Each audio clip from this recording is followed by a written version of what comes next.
বৃত্তের ব্যাসার্ধ আর দেওয়া equal আছে 5 সেন্টিমিটার। বৃত্তের ব্যাসার্ধ আর ব্যাসার্ধ আর ইকুয়াল টু কত 5 5 সেন্টিমিটার। সেন্টিমিটার। তাহলে বৃত্ত আমি অঙ্কন করলাম।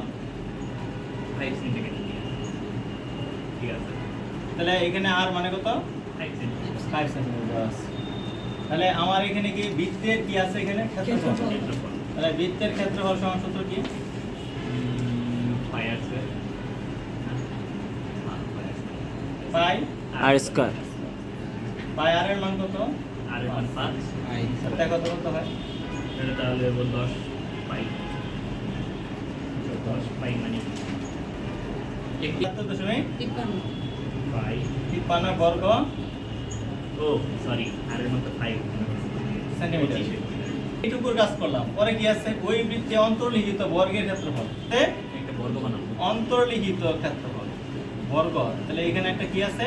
বর্গ আছে। বর্গ আছে। তাহলে আমরা একটু মুছে ফেললাম। এই যে বর্গটা, এই বর্গের ক্ষেত্রফল। তাহলে ক্ষেত্রফল নির্ণয় করতে হলে আমার কি নির্ণয় করতে হবে? এই বর্গের প্রত্যেকটা বাহু বের করতে হবে। তাহলে বর্গের ক্ষেত্রফলের সূত্র হলো বাহু গুণ বাহু, তাই না? বাহুর উপরে স্কয়ার নাই। দেখো তো এখানে একটা কর্ণটা নিই। কর্ণটা কার সমান হয়েছে? ওই যে এই বৃত্তের সাথে এই কর্ণের সম্পর্ক কি? এটা ব্যাস না? এটা বৃত্তের কি? ব্যাস। তাহলে বৃত্তের ব্যাস, তাহলে লিখতে হবে কি? ওই বৃত্তের ব্যাস, বৃত্তের ব্যাস কার সমান? বর্গের কর্ণের সমান। এই বর্গের কি এটা? কর্ণ। কর্ণ।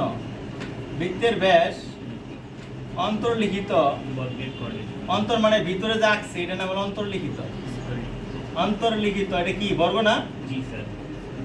বর্গের এটার নাম কি? বৃত্তের ব্যাস আর কর্ণ তো এক জিনিসই। জি স্যার। কর্ণের কি? সমান।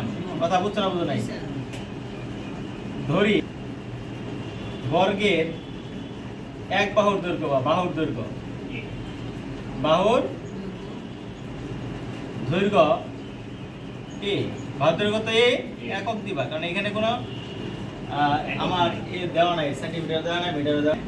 সেন্টিমিটার হতে পারে, বর্গ হতে পারে, যে কোনো জিনিস হতে পারে, যেহেতু আমার এখানে কোনো একক নাই, মানে অর্থাৎ সেন্টিমিটার নাই, দৈর্ঘ্য মানে এগুলা কিছু দেওয়া আছে মিটার। বর্গের কর্ণের দৈর্ঘ্য সমান সূত্রই বলো। বর্গের এ কর্ণের এ রুট দৈর্ঘ্য সমান সূত্র কি? রুট টু এ বা এ রুট। এ। তাহলে এখানে বর্গের ব্যাস কত হয়েছে? বর্গের ব্যাস 2r না? ব্যাস মানে কি? 2 আর হ্যাঁ 2r না? মানে ব্যাসার্ধের দ্বিগুণ না? জি। তাহলে আমি এখানে 2 গুণ r এর মান কত আমার? আর এর মান ছিল 5। 2 into 5, এই রুট টুটা কি নিচে এসে বললো না? হ্যাঁ হ্যাঁ তাহলে এখন 10 এর ভাগ করো রুট টু দিয়ে।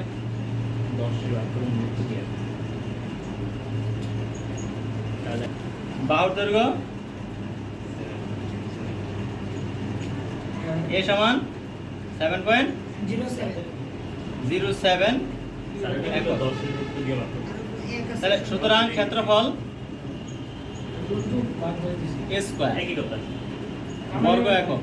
বর্গ ক্ষেত্রফল হলে বর্গ হয়, তাহলে কমায় তার উপরে স্কয়ার না? এর মান কত?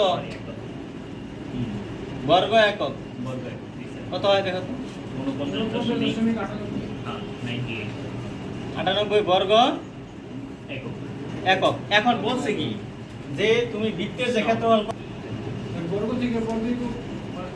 কত পাইছিল? এটা বৃত্তের ক্ষেত্রফল পাইছো কত? 78.53 মাইনাস বর্গের ক্ষেত্রফল কত হয়েছ?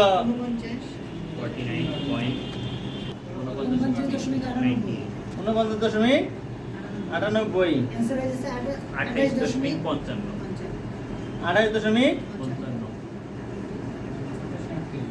বর্গ সেন্টিমিটার একক। একক।